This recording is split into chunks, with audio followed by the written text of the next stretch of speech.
warahmatullahi wabarakatuh. Kami di sini dari kelompok 3 akan menyampaikan materi tentang lingkungan eksternal organisasi.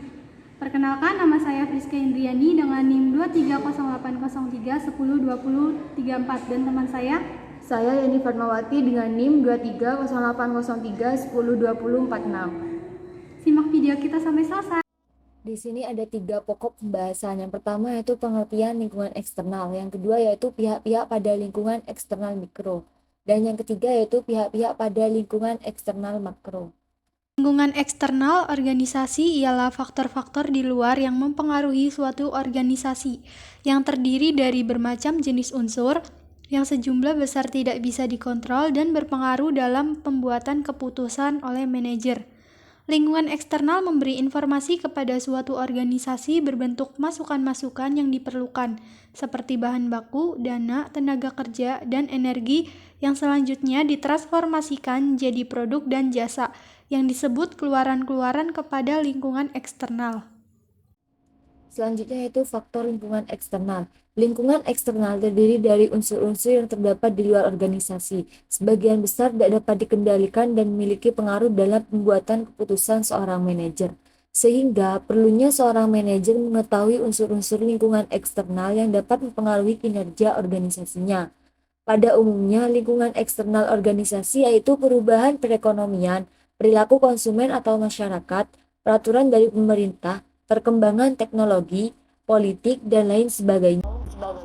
Lingkungan eksternal dibagi menjadi 2, yaitu lingkungan eksternal mikro dan lingkungan eksternal makro.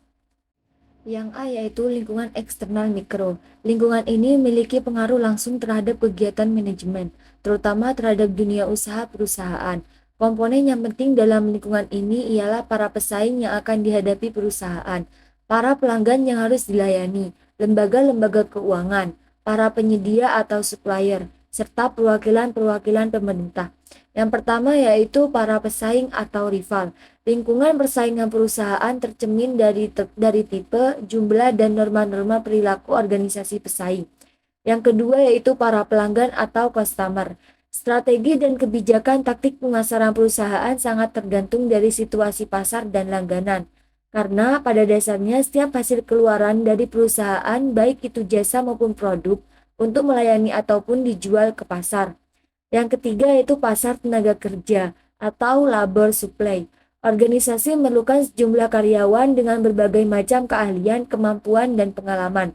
Yang keempat yaitu lembaga keuangan. Organisasi sangat memerlukan berbagai macam lembaga keuangan, seperti bank komersial dan perusahaan-perusahaan asuransi, seperti misalnya pasar modal, dengan tujuan memperluas kegiatan organisasi tersebut. Yang kelima yaitu para penyedia atau supplier. Setiap perusahaan tidak akan bisa menghasilkan produk keluaran tanpa bahan baku atau mentah, energi, bahan pembantu, dan peralatan. Hal inilah yang mendasari kebutuhan organisasi atas para supplier. Dan yang keenam yaitu pemerintah. Hubungan organisasi dengan pemerintah sangat kompleks, dikarenakan pemerintah sering menjadi penyedia maupun sebagai kreditor. Yang B ada lingkungan eksternal makro. Lingkungan ini merupakan lingkungan yang tidak memiliki pengaruh langsung terhadap perusahaan. Lingkungan makro terdiri dari teknologi, politik, perekonomian, sosial kebudayaan, dan dimensi internasional. Pihak-pihak yang termasuk dalam lingkungan eksternal makro yaitu yang pertama, perkembangan teknologi. Setiap industri, tingkat kemajuan suatu teknologi dapat memainkan peran berarti pada aspek tertentu, misalnya peningkatan produk dan jasa, dan dapat meringankan kinerja para anggota yang terlibat langsung. Contohnya saja penggunaan komputer dalam suatu perhitungan, pengolahan data, dan pembuatan schedule. Yang kedua ada variabel ekonomi. Setiap manajer akan selalu terlibat dengan masalah-masalah biaya sumber daya yang dibutuhkan organisasi. Biaya dalam pengadaan sumber daya ini dapat berubah sewaktu-waktu akibat pengaruh dari faktor-faktor ekonomi. Yang ketiga ada lingkungan sosial kebudayaan. Lingkungan sosial kebudayaan suatu masyarakat merupakan pedoman hidup yang menentukan bagaimana suatu organisasi atau manajer harus beroperasi. Hal ini disebabkan oleh nilai-nilai serta kebiasaan masyarakat dapat berpengaruh terhadap pekerjaan yang mereka lakukan. Lingkungan ini selain mencakup nilai-nilai dan kebiasaan, terdapat juga faktor-faktor lain, yaitu kepercayaan, pola kehidupan yang dibentuk dari tradisi maupun adat, pendidikan, kelompok, dan etnis.